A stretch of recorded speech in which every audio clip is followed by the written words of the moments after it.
Muy buenos días, Suchi, ¿cómo estás? Muy buenos días, muy bien, gracias a Dios. Buenos días a todos y a todas.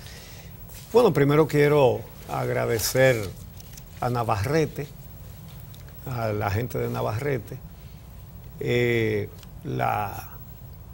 recibimiento, lo bien que tratan a los visitantes, porque me invitaron el viernes para ir a hablar de Ñico Lora, el padre del merengue, ¿verdad? Y tuvieron su Festival del Merengue, y eso, segundo Festival del Merengue. Sí, correcto, bueno, que lo anunciamos el viernes hasta aquí. Excelente, muchos músicos buenos que tocan merengue de verdad. Mira, los navarretenses no se equivocan. Ellos saben lo que es merengue, claro. Invitaron a merengueros. Sí. Y tuve la satisfacción de ver allí a 4 generaciones Lora. ¿Ah, sí? Sí, porque estaba Juan, uno de los hijos menores de Ñico Lora. Entonces estaban 2 nietas, 2 bisnietas y 3 tataranietas pero mira. de Ñico. Qué cosa tan bonita, ¿no? Y le agradezco mucho también al pintor Almanzar, que me dio una sorpresa, me regaló un óleo, una acrílica de Ñico Lora. De Ñico Lora. Un tesoro, claro. un tesoro realmente. Bueno, allí hablamos de merengue y de Ñico. Qué bueno. Ese genio de la música típica dominicana. Que no es de tu familia, ¿no? De los sí. Son familia. Directos, sí. Directos. Sí. Bueno. Él era primo de mi padre. Ya. Pero un primo que le llevaba muchos, pero muchos años. Hay casos así. Sí. Él le llevaba mucho, pero eran primos. Incluso un hermano de mi padre, mi tío Manuel Lora, tocó con Ñico. Era un intelectual, pero le metía al acordeón y a la tambora. Mira. Sí. Hay fotos incluso de Ñico y Manuel Lora tocando juntos. Bueno, es increíble, señores, que en la sociedad dominicana, en este momento, sea un tema de primer orden la reelección. A 3 años de las elecciones.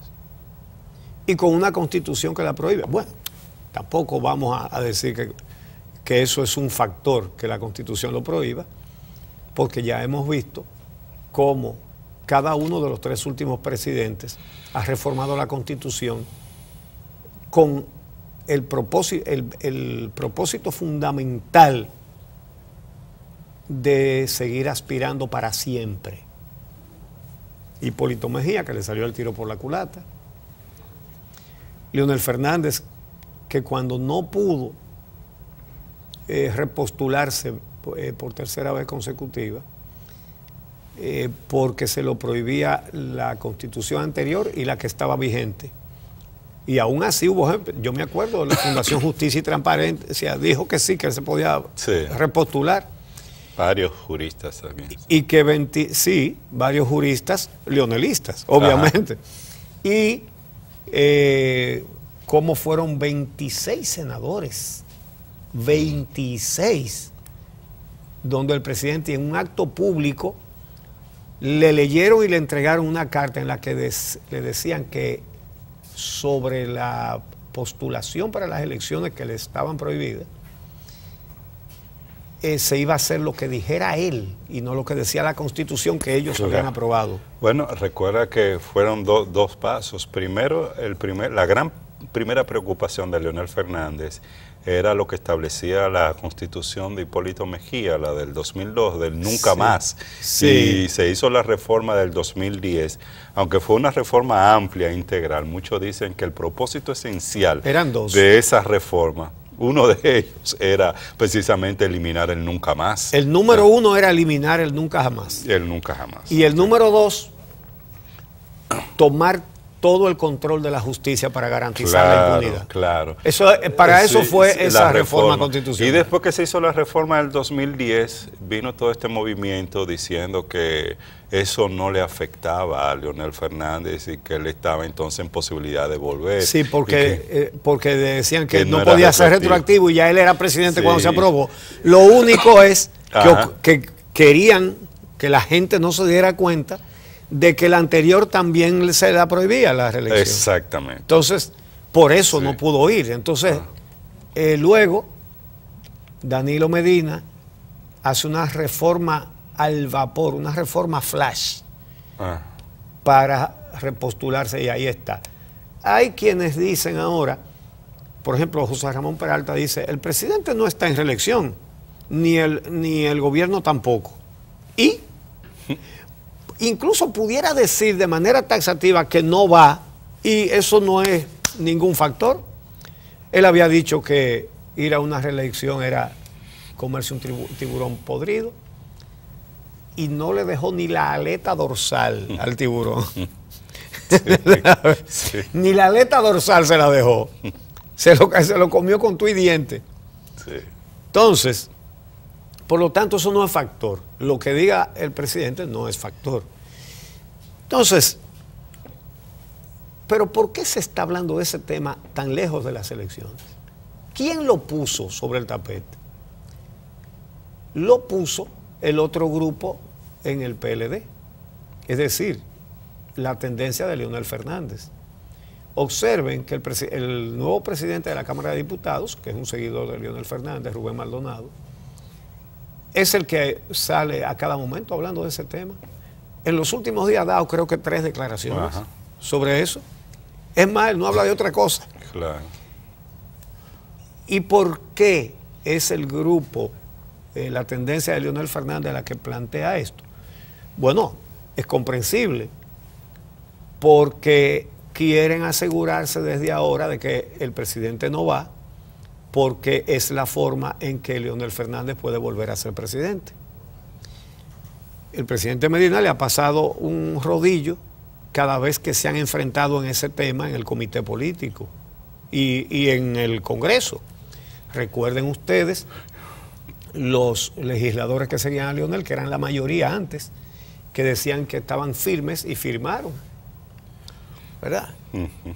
Y firmaron. Y recordarán aquel discurso del doctor Leonel Fernández, el más lamentable de su carrera, tan buen orador y tan sólido intelectual que es. Y sin embargo, aquel discurso fue horrible, en el que se proclamó el guardián de la Constitución. El mismo que había recibido aquella carta a la que hice referencia, que aquí se va a hacer lo que diga usted, no lo que diga la Constitución. Bueno, pero esto es una pugna interna de 2 grupos, y esta pugna interna debería ser interna, no debería tener consecuencias fuera de ella, pero tiene paralizada la ley de partidos, tan necesaria, tan urgente, que ya acumulaba 17 años, digamos, de embarazo, y estaba a punto de parir, pero resulta que sigue detenido ahora por un problema interno del partido, con el riesgo de que cuando nazca sea un monstruo, lo que salga de ahí, como un monstruico que ellos aprobaron y tuvieron que tirarlo a la basura en 5 minutos. En el Congreso, sí. Exactamente. Entonces, ahora presenciamos un falso debate, como diría el doctor Fernández, que si el problema es que las primarias sean abiertas o cerradas. Miren, sea cual sea el método, sea abierta o cerrada, esto se trata de 2 equipos rivales que están en el terreno de juego, y los 2 tienen motivos de sobra para desconfiar del otro y para desconfiar de cualquier árbitro también. Entonces, el grupo del doctor Fernández ha propuesto que el tema, eso es como la jugada de la Constitución, que el tema sea decidido por juristas que determinen la constitucionalidad de las primarias abiertas y de las cerradas. Entonces, ese grupo generosamente propuso a varios juristas para el de Leonel Fernández. Para tomar, sí, para tomar esa decisión. Y los otros dijeron, no, con esos no. Porque es que eso es, señores, ahí no se van a poner de acuerdo en nada. Entonces, ahora dice que han acordado que cada grupo aporta 2 juristas. ¿Y cómo se van a poner de acuerdo? Pero que van a buscar uno extranjero, ajá, que sea el que decida. Ajá. ¿Y quién va a buscar a ese extranjero? Exactamente. Es decir, y será, lo buscarán en el Olimpo, en el cielo, o será un individuo de carne y hueso. Óyeme, entonces, esos 2 grupos, los 2, han demostrado suficiente capacidad para las celadas, las conspiraciones, las maniobras, la tramposería, como diría el ex obispo Mamerto Rivas, mañosería, tramposería. Entonces, ninguno puede confiar en el otro. Claro, y como tú señalas, esta confrontación interna de estos 2 grupos es lo que está marcando la agenda nacional, el debate nacional, sí, sobre los principales temas. Señores, el 173 aniversario de la primera Constitución de la República Dominicana atrapó al país en un debate sobre una nueva reforma a la Constitución para la reelección presidencial, cuando hay muchísimos otros temas en materia constitucional que deberían estar siendo debatidos en nuestro país, como el tema de que la Constitución y la cultura constitucional prime en el comportamiento y en la conducta de los políticos y de los ciudadanos, o el tema de todas las leyes objetivas que están ahí pendientes, que no se terminan de aprobar, y que la Constitución del año 2010 estableció que esas leyes se aprueben. Y yo te pongo un ejemplo que ya lo he señalado acá. Uno de los avances más importantes que se destacan de la Constitución del año 2010, si uno se va al artículo 2 de esta Constitución, va a encontrar el tema de la soberanía, y que la soberanía descanse en el pueblo, y que a diferencia de todas las otras constituciones que habíamos tenido en el país desde 1844, la del 2010 estableció que esa soberanía se ejerce mediante la representación y mediante mecanismos directos de participación de la ciudadanía. Es decir, que teníamos no solo, o que tenemos a partir de la Constitución del 2010, una democracia representativa, sino a su vez una democracia directa. Eso fue uno de los avances que se presentaron, e inclusive se plantearon una serie de figuras que están en la Constitución de mecanismos para participación de la ciudadanía: referéndum, la iniciativa legislativa popular, plebiscito, el pedido o solicitud de cuentas a los poderes públicos, los poderes del Estado, que se llama derecho a petición, por ejemplo. Pero la propia Constitución establece que esos mecanismos deberían estar regulados por una ley objetiva. Y lo único que tienen que hacer es no aprobar esa ley. Y así se ha hecho. Y así se ha hecho. Hace 7 años de esa Constitución y no se ha aprobado la ley, y esos mecanismos han quedado en el aire. ¿Y puede alguien pensar que eso fue un olvido o una inobservancia o que se entretuvieron en otra cosa? Entonces, esa es la situación. Aquí tenemos lamentablemente una herencia política de que los candidatos no se jubilan. Sí. Aquí se debería aprobar un plan, ya que hay tantos planes de pensiones especiales aquí, para legisladores, para ministros, que entonces deberían aprobar un plan especial de pensiones para los presidentes, para que se vayan, que se jubilen. Si Trujillo duró 31 años y hubo que matarlo. Balaguer, recuerden la famosa frase que decían los reformistas: mientras Balaguer respire, que nadie aspire. Bárbaro. Y así, así fue. Así fue. Sí. Así fue. Ya, bueno, gobernó ciego. gobernó que casi no podía caminar, recordemos todo eso. Ajá. Y Entonces, después, cuando salió del poder en el 96, dejó al PLD Sí. Y luego los gobiernos... Madaoso, diríamos decir. Los gobiernos del PLD y del propio PRD, cuando llega a poder en el año 2000, no tomaban una decisión importante sin ir a la Máximo Gómez 25. La dos porque Hipólito amarraba la chiva. Hipólito también, exactamente, iban a la Máximo Gómez 25. Amarrar la chiva. Así es. Entonces, Hipólito Mejía, Leonel Fernández, Danilo Medina, los tres quieren ser presidente para siempre. Y este país lo que necesita es gobiernos diferentes a todos los que ha tenido, Sí. incluyendo el actual. Es decir, aquí ni hay gobierno que responda a las necesidades de esta sociedad, ni tampoco oposición, lo cual hace la situación más profundamente grave.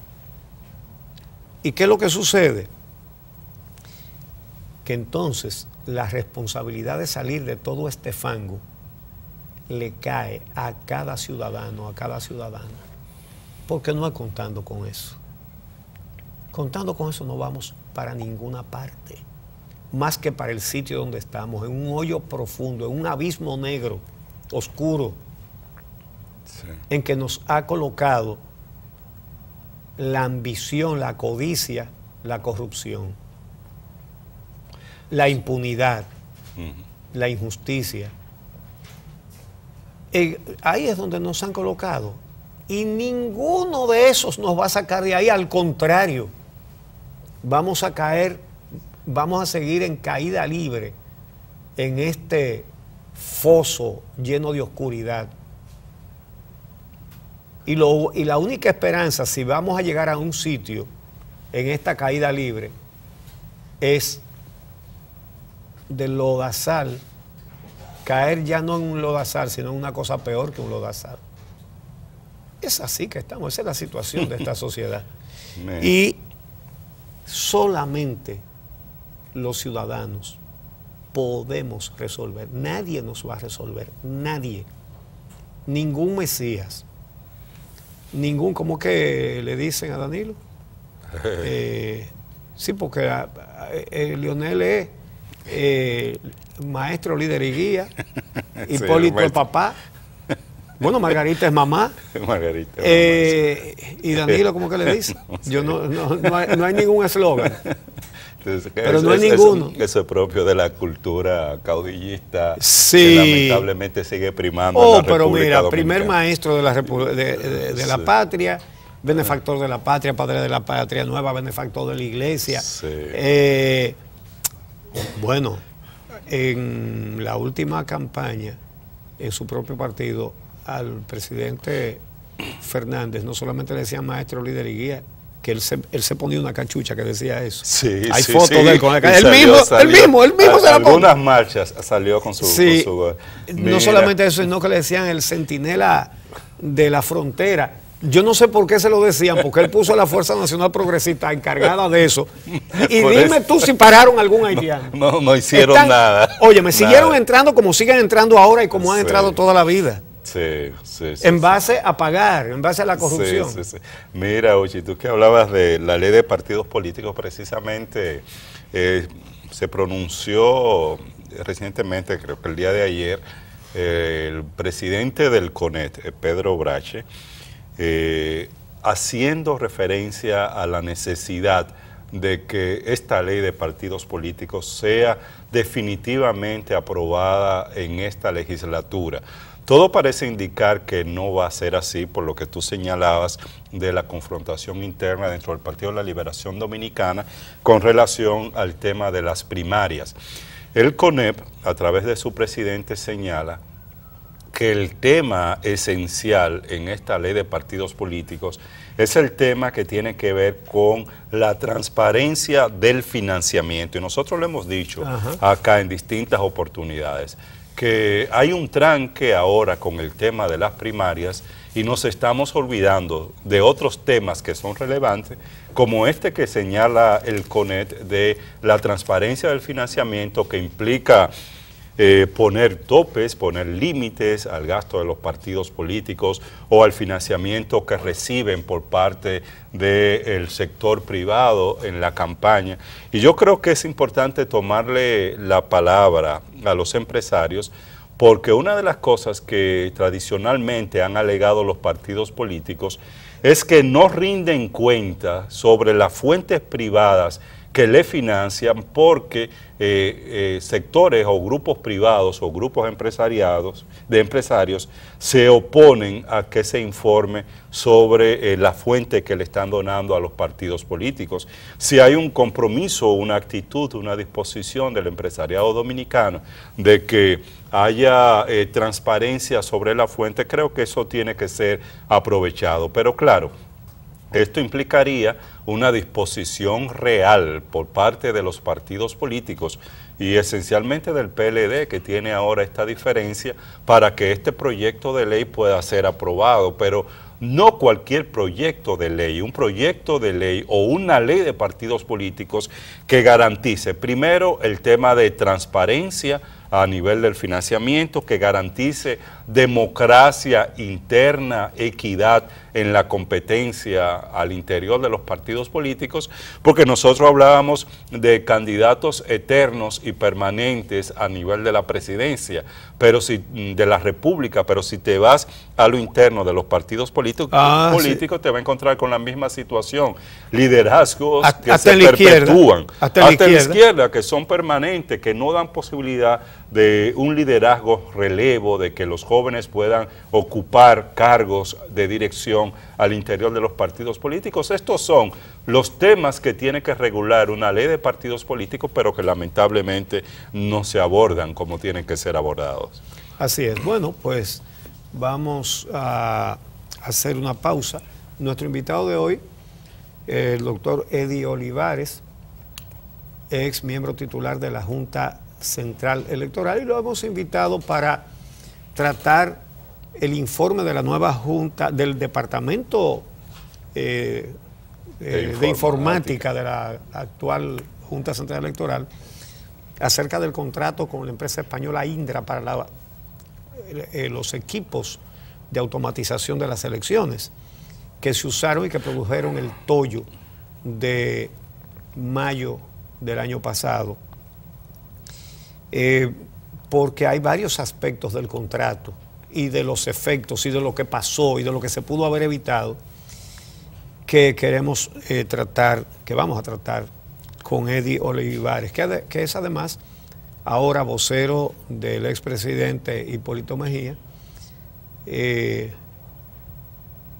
pero que realmente es de primer orden el tema de la Junta Central Electoral. Y que él había enviado una comunicación, recuerda, para que se investigue. Pero lo dijo en este programa en esa época. Claro. Lo dijo aquí, que había enviado, que había dicho por escrito en la Junta, había depositado propuestas que pudieron haber evitado el tollo. Así es. Pero no le hicieron caso, porque eso no era un organismo democrático con todos los miembros participantes, sino que ahí había un zar, ¿verdad?, que tiraba su úcase y santa palabra, ¿no? Así es. Y cosas que se pudieron evitar, que se le dijeron miembros de la Junta, los que estaban en situación minoritaria, y se lo dijo Participación Ciudadana, y la OEA le dijo algunas cosas, y así. Pero no hizo caso. Nada, no. Era un tren para adelante. Y los partidos, descarrilado, pero un tren. Y los partidos políticos de oposición que durante las últimas semanas antes de las elecciones, incluso tú lo recordabas recientemente, que sus candidatos a la presidencia fueron allá a la Junta Central Electoral y el SAR de ese organismo no quiso recibirlo. Un árbitro que no habla con los managers ni con los peloteros. No, bueno, con un manager sí y con un pelotero también. O con un equipo. Sí.